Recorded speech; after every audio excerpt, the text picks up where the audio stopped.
നീ പറയുന്നതെല്ലാം ശരിയാണ് ചേട്ടാ. അത് മാത്രമല്ല വിക്കി, ഇത്ര നാളും ആരതിയെ പൊന്നുപോലെ നോക്കാൻ അവളുടെ അച്ഛനും അമ്മയും ഉണ്ടായിരുന്നു.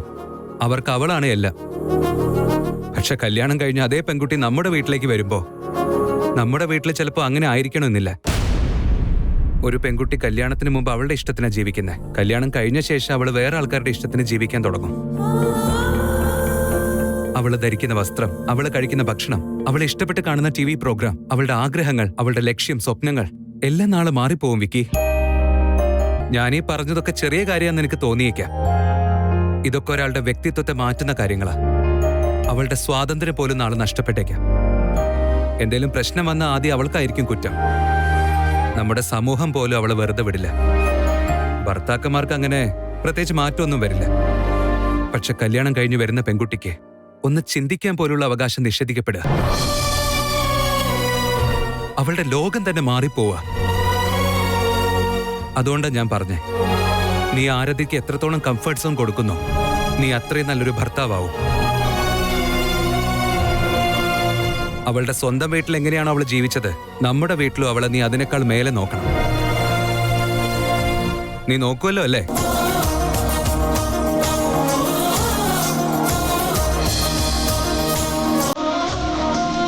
പ്രോമിസ് ചേട്ടാ, ആരതിയെ ഞാൻ പൊന്നുപോലെ നോക്കിക്കോളാം.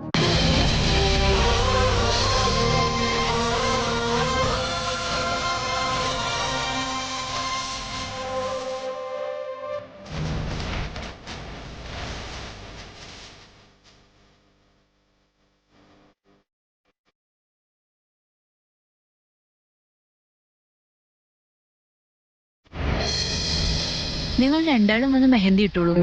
എന്റെ കയ്യിലെന്തോ അലർജി ആയിട്ടുണ്ട്. ഞാൻ പിന്നീട് ഇട്ടോളാം. നിങ്ങൾക്കോ? പിന്നെ ഇട്ടോളാം. നിങ്ങൾ വന്നിട്ടോളൂ മാം. ഇല്ല, കുഴപ്പമില്ല.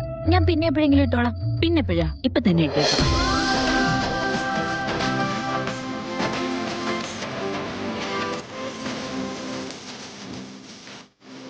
നിങ്ങളുടെ കയ്യിൽ ആരുടെ പേര് എഴുതണ്ടേ? എന്റെ കണ്ണി കാണുന്ന പേരെന്താണോ അതാ എഴുതേണ്ടത്.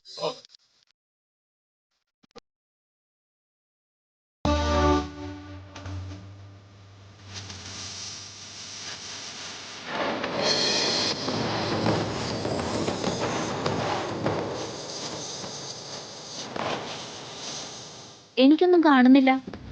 അതങ്ങനെയൊന്നും കാണാൻ പറ്റില്ല. ഞാൻ തന്നെ പറയാം. വേദാന്ത് എന്ന പേര് നല്ല ബ്യൂട്ടിഫുൾ ആയിട്ട് എഴുതി.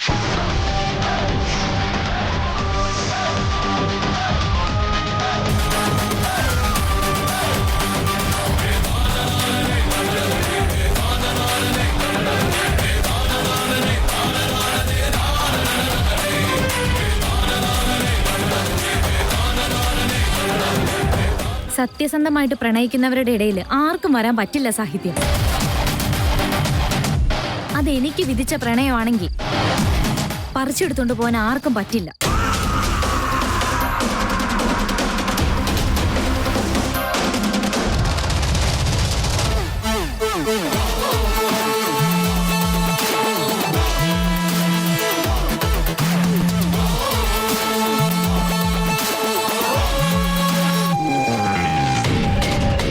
നോക്ക്, ഫോൺ വരെ സത്യം പറയാൻ തുടങ്ങി. ഞാനിപ്പോ വരാവേ.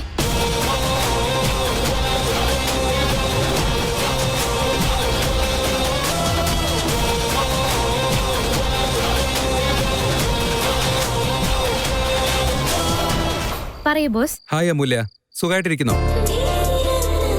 കല്യാണത്തിന്റെ ഒരുക്കങ്ങളൊക്കെ എവിടെയായി? എല്ലാം ഓക്കെ അല്ലേ?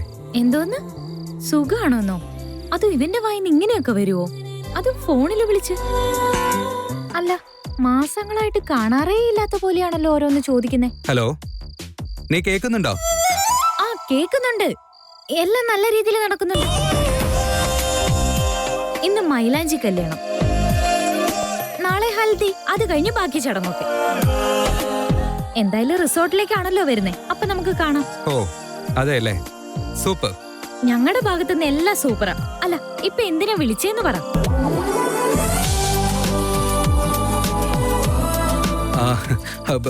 അത് കല്യാണത്തിന് വേണ്ട എന്തെങ്കിലും ആവശ്യമുണ്ടെങ്കിൽ മടിയൊന്നും കൂടാതെ ചോദിക്കണമെന്ന് പറയാൻ വിളിച്ചതായിരുന്നു ഞാൻ. ഇത് തന്നെ ഓഫീസിൽ വെച്ച് 3 പ്രാവശ്യം പറഞ്ഞതല്ലേ? ഓ, ഞാൻ പറഞ്ഞിരുന്നോ വർക്ക് പ്രഷർ ആയിരുന്നില്ലേ, അതുകൊണ്ട് മറന്നുപോയി. ഇപ്പൊ എന്താ ഞാൻ പറഞ്ഞു എന്ന് വെച്ച പ്രോബ്ലം ഉണ്ടോ? പ്രോബ്ലം ഒന്നുമില്ല, കാര്യം പഴയത് തന്നെയാണല്ലോ എന്ന് പറഞ്ഞോന്ന് മാത്രം. ഞാനും ഒരുപാട് ബിസിയാണെന്നേ. എന്തൊക്കെയാണെങ്കിലും ഈ പരിപാടിയൊക്കെ നടക്കുന്ന എന്റെ ഉത്തരവാദിത്തത്തിലാണല്ലോ. സോ ഇപ്പൊ ഫ്രീ അല്ല, ഫോൺ വെച്ചോട്ടെ. വെച്ചോട്ടെ എന്ന് ചോദിക്കുക, ഇതെന്താ ലാൻഡ് ലൈൻ ആണോ? ഓഫീസ് ടൈം കഴിഞ്ഞിട്ടും ബോസ് എന്നുള്ള ബഹുമാനം തന്ന് സംസാരിച്ചത് തെറ്റായി പോയോ?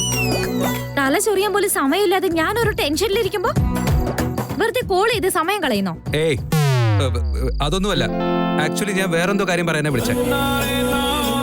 നീ ഇങ്ങനെ ഓരോന്ന് വായി തോന്നി വിളിച്ചു പറഞ്ഞാ എനിക്ക് ഇറിറ്റേഷൻ ആയിപ്പോ. വേറെ കാര്യം? അതെന്ത് കാര്യമായിരിക്കും? നീ ചത്തുപോയോ? അങ്ങനെയൊന്നും ഞാൻ ചാവില്ല. കൊറോണ വൈറസിനെ പോലും ഞാൻ പേടിച്ചിട്ടില്ല. എന്തോ കാര്യം പറയാനുണ്ടെന്ന് പറഞ്ഞില്ലേ? ഞാൻ ഇന്ന് രാവിലെ ജിമ്മിലെ നിന്നെ പോലൊരു പെൺകുട്ടിയെ കണ്ടു.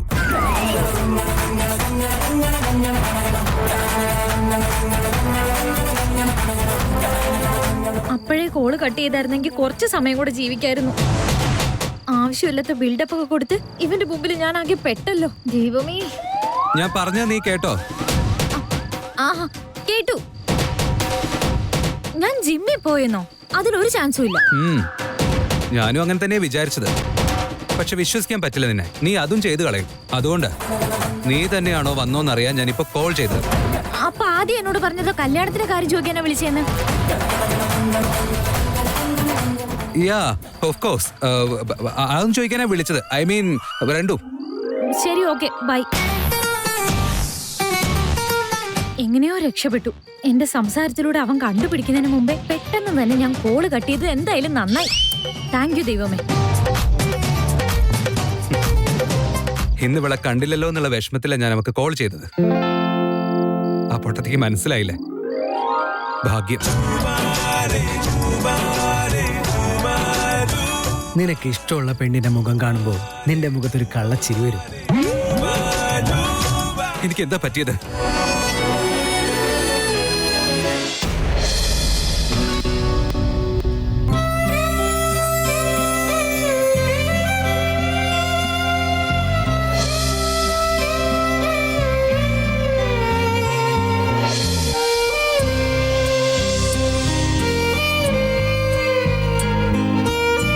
അമൂല്യയുടെ വീട്ടിൽ നിന്ന് എപ്പോ വന്നു?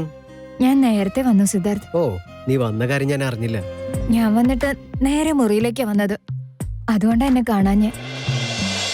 നിങ്ങൾ താഴെ പാർട്ടി നടത്തായിരുന്നില്ലേ? സോ ഞാൻ ഇതുവരെ വിക്കിച്ചേട്ടനെ വേദാന്തേട്ടനെ മീറ്റ് ചെയ്തില്ല.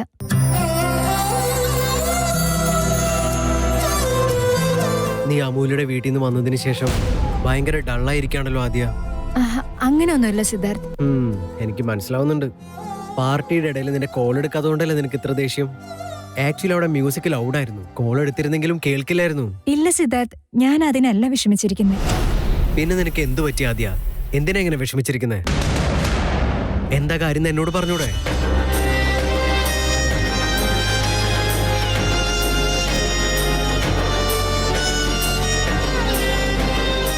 ഞാനിന്ന് ധ്രുവയെ കണ്ടു സിദ്ധാർത്ഥ്. ധ്രുവയോ? നിനക്കറിയില്ല സിദ്ധാർത്ഥ്, നീ എന്റെ ലൈഫിൽ വരുന്നതിന് മുമ്പേ തന്നെ വന്നു പോയതാവൻ.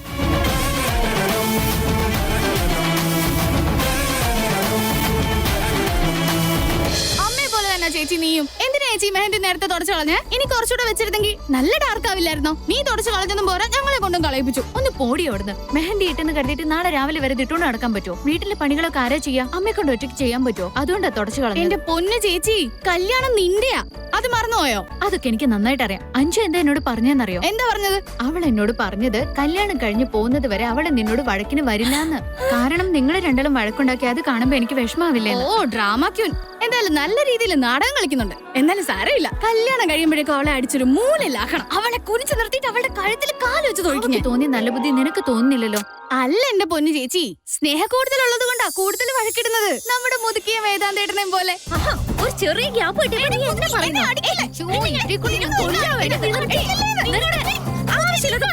രണ്ടുപേരും ഒന്ന് വഴക്കിടാതിരിക്കുന്നുണ്ടോ?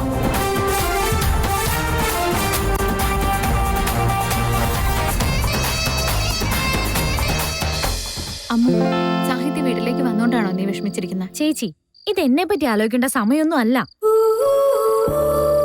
ഇത് നിന്റെ കല്യാണോ? ഇപ്പൊ ഈ വീട്ടിലെ ഹീറോയിൻ നീയാ. ഇപ്പൊ വേദാന്തിനെ അമൂല്യയെ പറ്റി സംസാരിക്കുന്നൊന്നും ശരിയല്ല. അത് അങ്ങനെയല്ല അമ്മു. എനിക്ക് ഒരു കുഴപ്പമില്ലേ ചേച്ചി. എനിക്ക് വേദാന്തിനെ ഒരുപാട് ഇഷ്ടമാണ്. അവനെ കല്യാണം കഴിക്കണമെന്ന് എനിക്ക് ആഗ്രഹമുണ്ട്.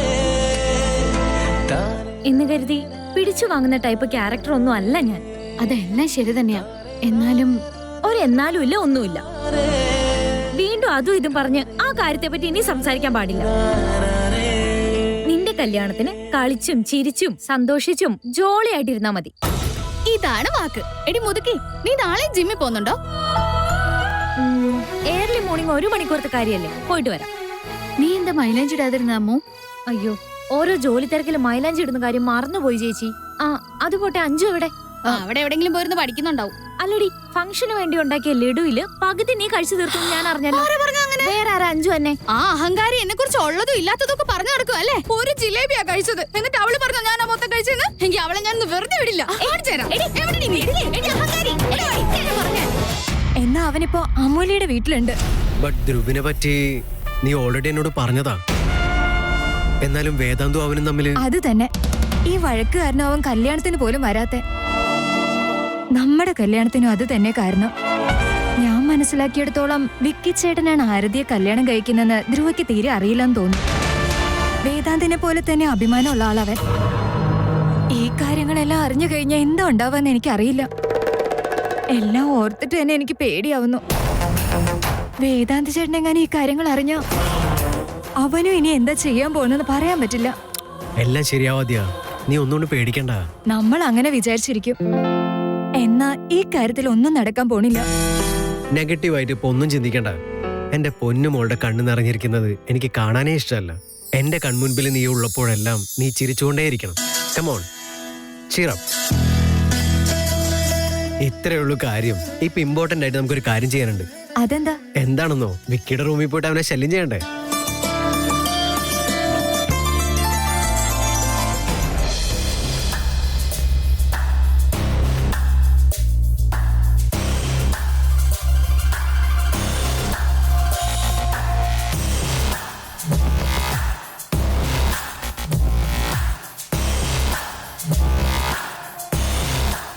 വിക്കിയുടെ കല്യാണത്തിന്റെ മുഴുവൻ ഉത്തരവാദിത്വവും ഞാൻ ഏറ്റെടുത്ത ആ ദിവസം മുതലേ മനസ്സിൽ എന്തെങ്കിലും ഒരു ടെൻഷൻ ഉണ്ടായിരിക്കും. ഞാൻ വിചാരിച്ച പോലെ കാര്യങ്ങളൊക്കെ നടന്നില്ലേ. അവന്റെ കല്യാണവും ഉറപ്പിച്ചു. പക്ഷെ എനിക്കെന്താ സമാധാനം കിട്ടാത്തത്? എന്തോ ഒരു പ്രശ്നമുണ്ട്. അമൂല്യായിരിക്കും വിളിക്കുന്നത്.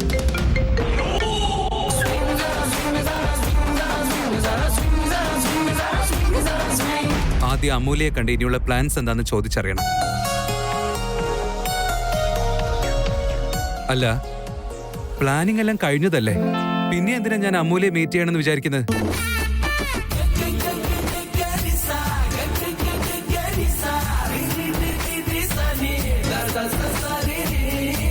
ഇങ്ങനെ ടെൻഷൻ അടിച്ച് എനിക്കിപ്പോ എന്റെ കാര്യം നോക്കാൻ പോലും സമയമില്ലാതായി.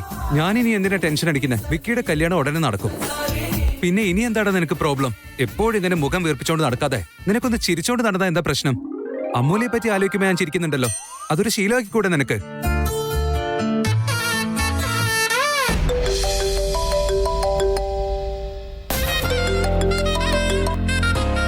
പറയൂ വിക്കി. ഞാനെന്ത് പറയാനാ, നീ തന്നെ പറ. വിക്കി അല്ലേ എന്നെ ഇങ്ങോട്ട് വിളിച്ചത്, അപ്പൊ വിക്കി തന്നെ വേണ്ട പറയാൻ. ഞാൻ എന്ത് പറയാനാ? ഇന്നുണ്ടല്ലോ നിന്റെ വീട്ടിലേക്ക് വരാൻ വേണ്ടി ഞാൻ വാശി പിടിച്ചിരിക്കുകയായിരുന്നു. ഏകദേശം ഓൾമോസ്റ്റ് ഡോറ് വരെത്തിയതാ. അപ്പോഴേക്കും അമ്മ പിടിച്ചു നിർത്തി. എന്തിനാ പിടിച്ചത്? നിന്റെ വീട്ടിലെ ചടങ്ങുകൾ അടക്കുകയാണ്, പന്തലിടയാണ്, അത് ഇത് എന്നൊക്കെ പറഞ്ഞ് എന്നെ ഇന്ന് പോകാനായിട്ട് അമ്മ വിട്ടില്ല. അത്ര ചിരിയൊന്നും വേണ്ട. എന്റെ പെണ്ണിനൊരു ദിവസം കാണാതിരുന്ന അതെനിക്ക് എന്തോരം വിഷമുണ്ടാക്കുന്ന അറിയോ? ശരിക്കല്ലാതെ പിന്നെ ഞാൻ എന്ത് പറയാനാ? ഇനി 2 ദിവസം കൂടെ കഴിഞ്ഞാൽ ഞാൻ വിക്കിയുടെ കൂടെ തന്നെ ആയിരിക്കില്ലേ? പിന്നെ ഞാൻ എന്തിനാ ആവശ്യമില്ലാണ്ട് ടെൻഷൻ അടിക്കുന്നേ? അതാ പറഞ്ഞു, നിനക്കൊന്നും മനസ്സിലാവില്ല. കല്യാണം കഴിഞ്ഞ പിന്നെ നീ എന്റെ ഭാര്യയല്ലേ. കല്യാണത്തിന് എടുക്കുന്ന സാരിയില്ലേ, അത് ഒരൊറ്റ തവണ അണിഞ്ഞാ തീർന്നു. ഗേൾ ഫ്രണ്ടിനെ പെർമനന്റ് ആയിട്ട് കളഞ്ഞു പോകുന്ന കാര്യം സിദ്ധാർത്ഥലേൻ അന്ന് പറഞ്ഞത് നീ എന്താ മറന്നുപോയോ? സിദ്ധാർത്ഥേട്ടൻ പറയുന്നതും കേട്ട് നീ ഇങ്ങനെ ഇരുന്നോ? അല്ല, നമ്മൾ ഇത്രയും ദിവസങ്ങൾ കാത്തിരുന്നു. എന്തൊക്കെ പ്രശ്നങ്ങളെ നമ്മൾ നേരിട്ടിരിക്കുന്നു. ഇനി നമുക്ക് 2 ദിവസം കൂടി അല്ലേ ഉള്ളൂ വിക്കി. അത് തന്നെ എനിക്ക് മനസ്സിലാവാത്ത. ഈ 2 ദിവസം ഉണ്ടല്ലോ 2 നൂറ്റാണ്ട് പോലെ എനിക്ക് തോന്നുന്നു. മുമ്പൊക്കെ എന്ത് രസമായിരുന്നു. എന്റെ മുമ്പ് ഇത്ര രസമായിരുന്നത്. മതിലും ചാടി ബാൽക്കണിയിൽ വലിഞ്ഞു കയറി നമ്മൾ ഒളിച്ചും പാത്ത് മീറ്റ് ചെയ്തിട്ടില്ല. ആരെങ്കിലും ഇനി കണ്ടാലോ എന്നുള്ള പേടിയില് എന്തോരം നമ്മൾ സംസാരിച്ചിട്ടുണ്ട്. നിന്നെ ആരും കാണാതെ ചേർത്ത് പിടിച്ച് ഉമ്മ വെച്ചത്. എന്നാൽ ഇപ്പോഴും എന്റെ പെണ്ണിനെ കാണാൻ തടസ്സം നിൽക്കുന്നത് കുറെ ശാസ്ത്രങ്ങളാണ്. ഇതിന് എന്തെങ്കിലും ആവശ്യമുണ്ടോ പറ. അത് കേട്ടിട്ട് ചിരിക്കുന്നു. വിക്കിയുടെ സംസാരം കേട്ട പിന്നെ ചിരിക്കില്ലാതെ എന്താ ചെയ്യാ? ഒട്ടും വിഷമിക്കണ്ട. എന്റെ ചെക്കനോട് ഇങ്ങനെയൊന്നും ചെയ്യാൻ പാടില്ല എന്ന് ഞാൻ ദൈവത്തോട് പ്രാർത്ഥിക്കാം. നീ ദൈവത്തോട് പ്രാർത്ഥിക്കുന്ന കാര്യം പറഞ്ഞപ്പോഴാണ് എനിക്കൊരു കാര്യം ഓർമ്മ. നാളെ നീ ഒന്ന് റെഡി ആയിട്ടിരിക്കും. നമുക്ക് രണ്ടുപേർക്കും നാളെ ഒരു സ്ഥലത്ത് പോകാം. എന്ത് നാളെയോ? പന്തലിടുന്നതും മഞ്ഞൾ കല്യാണം ഒക്കെ ആയിരിക്കും. നാളെ എവിടെയും പോവാൻ കഴിയില്ല. എന്റെ വീട്ടിൽ നിന്ന് എന്തായാലും എങ്ങോട്ടും വിടില്ല. ഈ പറഞ്ഞ ചടങ്ങുകളൊക്കെ തുടങ്ങുന്നതിന് മുമ്പ് തന്നെ ഞാൻ ഡ്രോപ്പ് ചെയ്തേക്കാം. പോരെ? നാളെ നേരത്തെ എന്നിട്ട് റെഡി ആയിട്ടിരിക്കണം. അല്ല അത് ഹലോ, ഞാൻ നിന്റെ കെട്ടിയോനാൻ പോകുന്നവനാ. അങ്ങനെ ഇങ്ങനെ ഒന്നും ഇനി പറഞ്ഞു വരുന്ന മേല. നാളെ നീ വരുന്നു. ബൈ. അയ്യോ എന്റെ വിക്കി.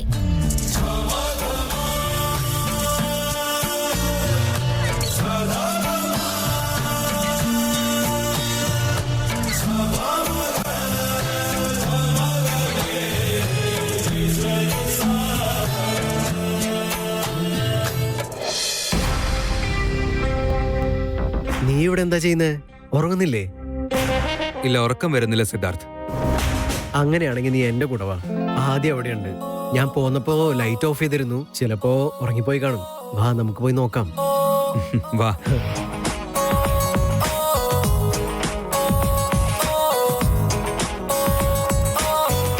ഏയ് ഡൊണാൾഡൊക്കെ ഫോൺ മര്യാദയ്ക്ക് പിടിക്ക്. എനിക്ക് കാണാൻ പറ്റുന്നില്ല. എടി ഇവിടെ വന്നിരിക്കുക. അപ്പൊ ശരിക്കും കണ്ടോളും. ചേട്ടത്തി, ചടങ്ങുകളെല്ലാം റെഡിയാണോ? ആരതി, നീയാ ഭാഗ്യവതി. 4 പെൺകുട്ടികളില്ലേ അവിടെ? എന്നാ ഇവിടെയോ 2 ആണുങ്ങൾ കൂടെയല്ലേ ഞാൻ ജനിച്ചത്. അവർക്കാണെങ്കിൽ ഈ ചടങ്ങിനെ പറ്റി ഒരു കുന്തും അറിയില്ല. എല്ലാം ഞാൻ തന്നെ ചെയ്യണം. നിങ്ങളാണെങ്കിൽ സംസാരിച്ചുകൊണ്ട് മറ്റുള്ളവരെ പരസ്പരം സഹായിച്ചും പെട്ടെന്നൊക്കെ ജോലികളൊക്കെ തീർക്കും.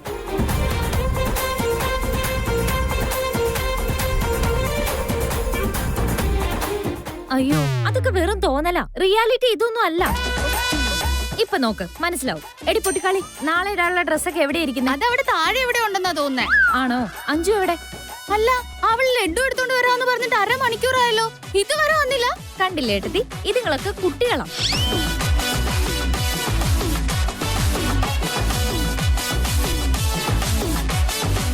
ആദ്യ, ഏട്ടാ, നിങ്ങൾ ഇനി ഉറങ്ങിയില്ലേ?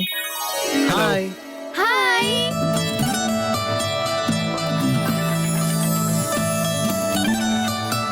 എന്താ ഏട്ടാ, ഞങ്ങളെ കാണുന്നില്ലേ? കാണുന്നുണ്ട് മോളെ, കാണുന്നുണ്ട്. ഫംഗ്ഷനിലെ നന്നായി നടന്നോ? സൂപ്പർ ആയിരുന്നു ചേട്ടാ. സാഹിത്യ മെഹന്തി കൊണ്ടുവന്നിരുന്നു. എല്ലാരും ഫംഗ്ഷൻ നല്ലോണം എൻജോയ് ചെയ്തു.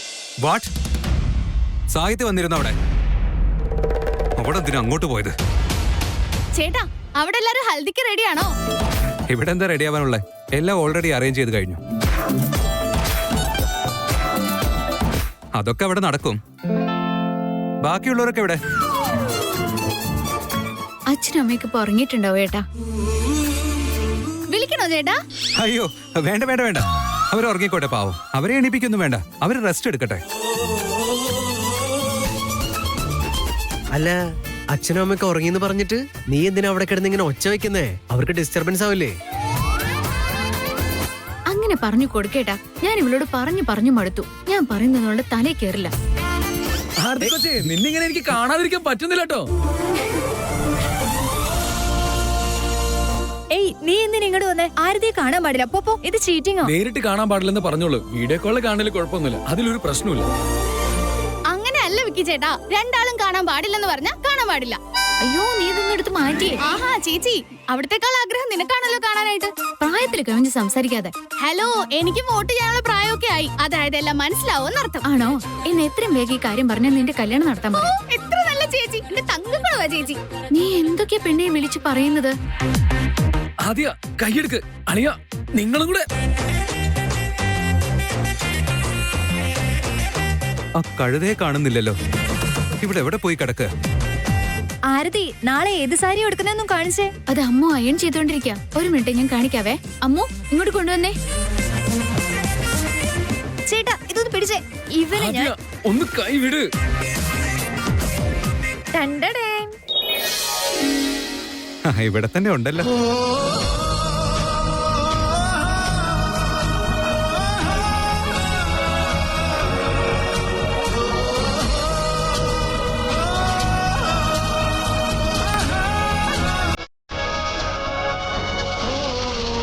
സുന്ദരനാണല്ലോ.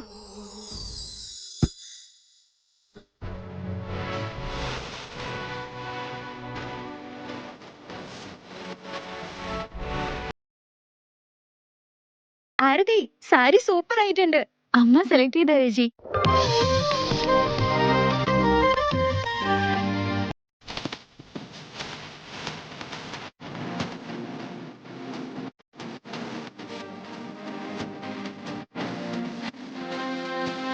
എന്നെ കൂടെ കാണിക്കേ.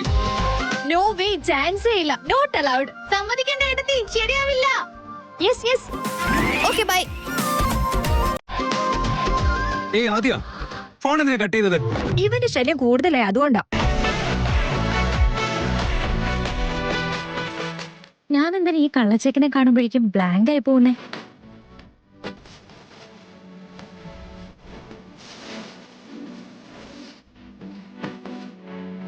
അവളെ സുന്ദരിയല്ലേ?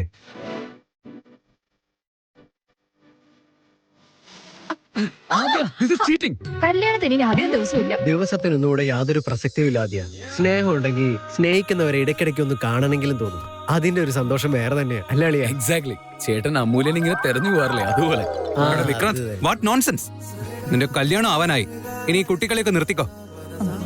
ആദ്യ കൊടുക്കാലോണോ?